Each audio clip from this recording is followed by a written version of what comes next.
When you see this gathering, you may assume that they are multiple families, but they are members of one family. This man married 8 wives. I kid you not.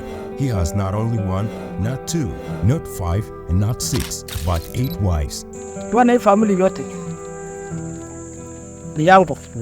It sounds magical, but these 8 wives has no jealous for each other. They don't cheat on him, even they are rather best friends who share everything, even the husband. When I was in Kenya, I met Kadel, a man with the biggest family in this entire region. This man does not remember the number of his children because there are too many. He built this village where only his wives, children, and grandchildren live.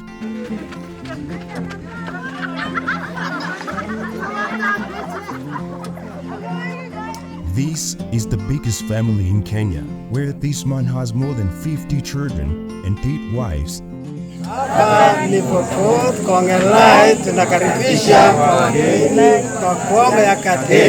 I have met a lot of stories about polygamous couples like Musa, a man in Uganda with 98 children and 568 grandchildren on 10 wives. I also met a man in Kenya who claims he is too wise to keep only 1 wife, and he has 15 women with more than 100 children, and all these men share the similarities on bringing their wives, but this man here is different. You may wonder what makes the story of Kadel so interesting is that he never goes after a new wife when he needs another. His wives are the one who must approach, choose, and bring him a new wife. But what is so special with this man, and why do his wives keep bringing him more women? I'm back in Kenya. Today I took a very long journey. A journey so big that my vehicle had a breakdown and we had to wait for a mechanic to fix it. So as to resume the long journey, but finally met this man and he's ready to tell us more about his big family. Majina mimi naitwa Kadel. Mom. My name is Kadel. I would start by welcoming you here at home. I often tell my wives that visitors are blessings, so please feel at home. All the people you see gathering here are members of his family. To many people, it's too much for one person, but to him, it's no, and he says he's a proud man to be having such a huge family. Tuana family yote. This is my family, and it's nothing special. The only issue I face is the education of my children. Before they started going to school, they would sit here, eat, then sleep, but they need to go to school and study for a better tomorrow. In this area, he's the only one that practiced polygamy, the custom of having more than 1 wife. And how did he come up with this idea? Is he satisfied with 8 wives, or he will live and add more? I would say I'm the happiest man alive for having such a big family. I'm okay with having many children and many wives since both live happily together. Initially, I never considered marrying many wives. I married my first wife and spent 10 years together. And one day, I met a beautiful lady and came to my wife and asked her, would you mind if I married a lady I met? She was like, okay, go on as long as it makes you happy. This is how Kadel ended up having more than 1 wife, which is called a polygamous relationship. What makes him special is that he doesn't approach women himself if he wants another wife. Instead, his current wife goes to the lady and convinces her first and then meet the husband later, which is something we never heard before. I have more than 50 children. The first one has 40 years of age, whereas the youngest one has less than 2 months. Since we are a big family, we mostly depend on agriculture. The majority of many citizens here, I have big farms and fields that my wives and children cultivate, and we feed on the harvest. With 50 children and counting, the man dreams of having school, and with enough money he would like to construct and make his own school here that would be teaching his children, grandchildren and great-children, having released that paying school fees in way more expensive. I often thinking of owning school. Maybe if I had thought of it before, I would have even executed the plan of now, and my children would be graduating and helping me here. I have a big space that can accommodate more than 2 or 3 modern schools. If there is anyone willing to join and invest in that project, you are welcome, and I'll be willing to cooperate. And I know that someday my dream will come in reality, as I don't like seeing my children spending their days at home without going to school. Mimi naitwa Paulo. My name is Paulo. I am fourth in boys. My dad never had took me to school due to lack of enough money. He had a lot of money but never kept in bank.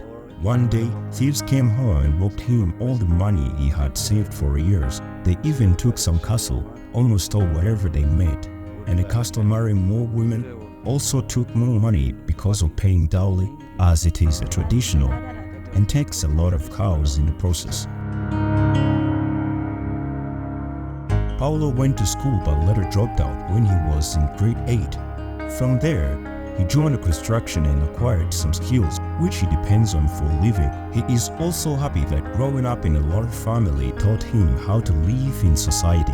Another advantage is that he had a lot of mother figures who respect and treat him like their child.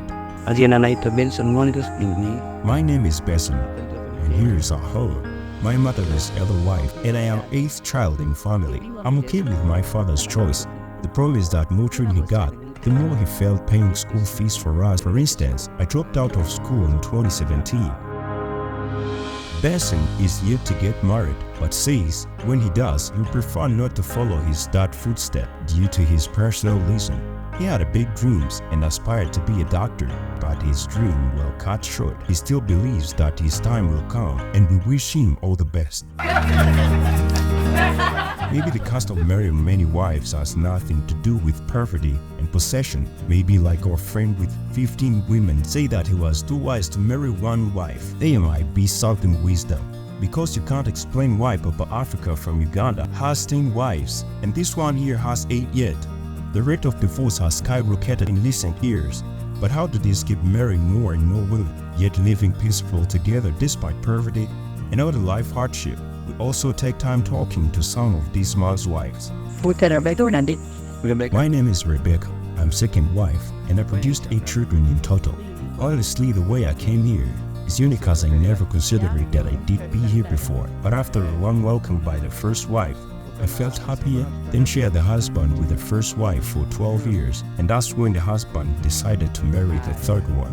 But before bringing her, he asked me first, and I gave him some green light, telling him that as long as we are both happy and he provides, he is allowed to keep marrying more and more women. Rebecca says they are living a happy family. Despite sharing a husband, it has strengthened and improved their bond as they are one family. When one of us is sick, we check on her and take care of her. We always support each other and treat each other more like sisters rather than co-wives. Any one of us can become a guardian to another child in case they are chased from school, and when their mother is not here, we just have to go there on his or her mother's behalf. Once in a while, we visit each other. Since we live in different homes, there is when we go and we visit the other wife and spend there a whole day. Due to our kind personality, as we warmly welcomed all of us here, and for a reason, we respect her so much, and that takes us to the youngest of all and call her the newest member of 8 wives. My name is Evelyn. I am the 8th wife. When I came here, it wasn't the man who came to me. No, it's these fellow co-wives that came to me and say their husband need another woman. I was surprised. They promised me to always be near me and help me, and I am glad they helped me to feel comfortable. Next to me is the 7th wife. I have spent 10 years here with 4 children, 2 boys and 2 girls, and I am happy to be here. One might assume that the one with 8 wives would struggle to maintain harmony, peace within household, but Kadel is not ordinary man, and his wives are extraordinary in their own way. In a world where divorces rate scored, they defied the odds by embracing love, unity, and an unyielding devotion to their family.